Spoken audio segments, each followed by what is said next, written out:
ನಮಸ್ಕಾರ ಸ್ನೇಹಿತರೆ, ಸಿಂಪಲ್ ಆಗಿ ಒಂದು ಅಡುಗೆಗೆ ಸ್ವಾಗತ. ಇವತ್ತು ಒಂದು ಚಟ್ನಿ ಅನ್ನಕ್ಕೆ ಕಲಿಸ್ಕೊಳ್ಳೋಕ್ಕೆ ತುಂಬ ಚೆನ್ನಾಗಿರುತ್ತೆ. ಅಷ್ಟೇ ಅಲ್ಲ, ಇದು ಚಪಾತಿಗೆ ಅಥವಾ ದೋಸೆ ಅಂಥದಕ್ಕೂ ತುಂಬ ಚೆನ್ನಾಗಿರುತ್ತೆ. ತುಂಬ ವಿಭಿನ್ನವಾದ ಒಂದು ಚಟ್ನಿ. ಅಕಸ್ಮಾತಾಗಿ ನಿಮಗೆ ತುಂಬ ಇಷ್ಟ ಇದ್ದರೆ ಈ ರೀತಿಯಾಗಿ ಒಂದು ಚಟ್ನಿ ಮಾಡಿಕೊಂಡು ಒಂದು ವಾರಗಟ್ಟಲೆ ಇಟ್ಕೊಂಡು ತಿನ್ಬೋದು. ಹೇಗೆ ಮಾಡೋದು ಅಂತ ನೋಡೋಣ. ಮೊದಲನೇದಾಗಿ ಒಂದು ಬಾಣಲೆಗೆ ಒಂದು 2ರಿಂದ 3 ಟೇಬಲ್ ಸ್ಪೂನಷ್ಟು ಎಣ್ಣೆ ಹಾಕ್ಕೊಂಡಿದ್ದೀನಿ. ಎಣ್ಣೆ ಕಾದಿದೆ.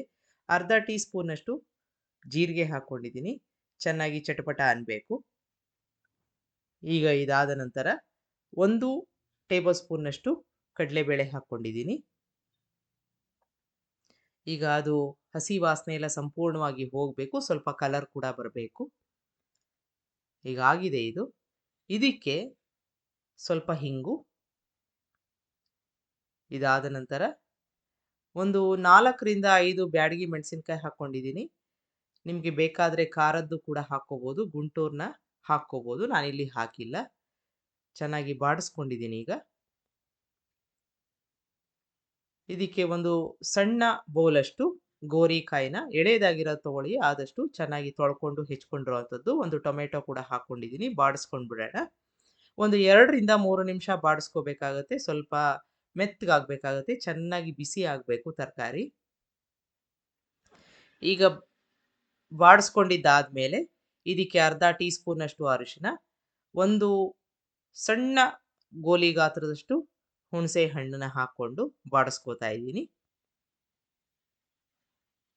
ಈಗ ಸ್ವಲ್ಪ ಕಲರ್ ಕೂಡ ಚೇಂಜ್ ಆಗಿದೆ. ಗೋರಿಕಾಯಿದು ಬೇಯ್ತಾ ಇದೆ. ಅದಕ್ಕೆ ತುಂಬ ಕಡಿಮೆ ನೀರು ಹಾಕ್ಕೊಂಡು ಬೇಯಕ್ಕೆ ಬಿಡೋಣ ಮುಚ್ಚಳ ಮುಚ್ಚಿ. ಈಗ ಬೆಂದಿದೆ. ಚೆನ್ನಾಗಿ ಬೆಂದಿದೆಯಾ ಅಂತ ನೋಡಿಕೊಂಡು ಅದಕ್ಕೆ ರುಚಿಗೆ ತಕ್ಕಷ್ಟು ಉಪ್ಪನ್ನು ಹಾಕ್ಕೊಂಡು ಒಂದು ಹಿಡಿಯಷ್ಟು ಕಾಯಿ ತುರಿ ಹಾಕ್ಕೋತಾ ಇದ್ದೀನಿ. ಎಲ್ಲವನ್ನು ಚೆನ್ನಾಗಿ ಮಿಕ್ಸ್ ಮಾಡ್ಕೊಂಡ್ಬಿಟ್ಟು ಸ್ವಿಚ್ ಆಫ್ ಮಾಡಿಕೊಂಡು ಆರಕ್ಕೆ ಬಿಡೋಣ. ಈಗ ಸಂಪೂರ್ಣವಾಗಿ ಇದು ಆರಬೇಕು. ಆರಿದ ಮೇಲೆ ನಾನು ಮಿಕ್ಸಿ ಜಾರ್ಗೆ ಹಾಕ್ಕೊಂಡು ಆದಷ್ಟು ಕಡಿಮೆ ನೀರು ಹಾಕ್ಕೊಂಡು ಅಥವಾ ನೀರು ಹಾಕದೇನೆ ರುಬ್ಕೋಬೇಕು.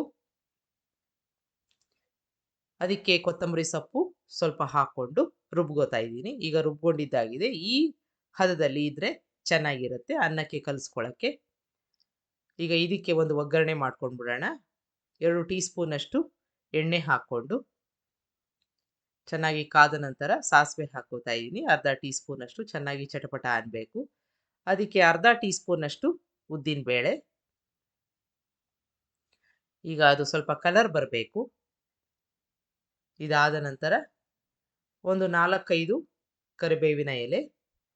ಈಗ ಬಾಡಿಸ್ಕೊಂಡಿದ್ದಾಗಿದೆ. ನಮ್ಮ ಒಗ್ಗರಣೆ ರೆಡಿಯಾಗಿದೆ.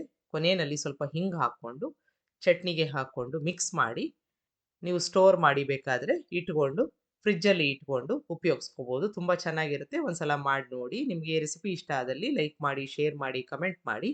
ನನ್ನ ಚಾನಲ್ಗೆ ಸಬ್ಸ್ಕ್ರೈಬ್ ಮಾಡಿ. ನಮಸ್ಕಾರ.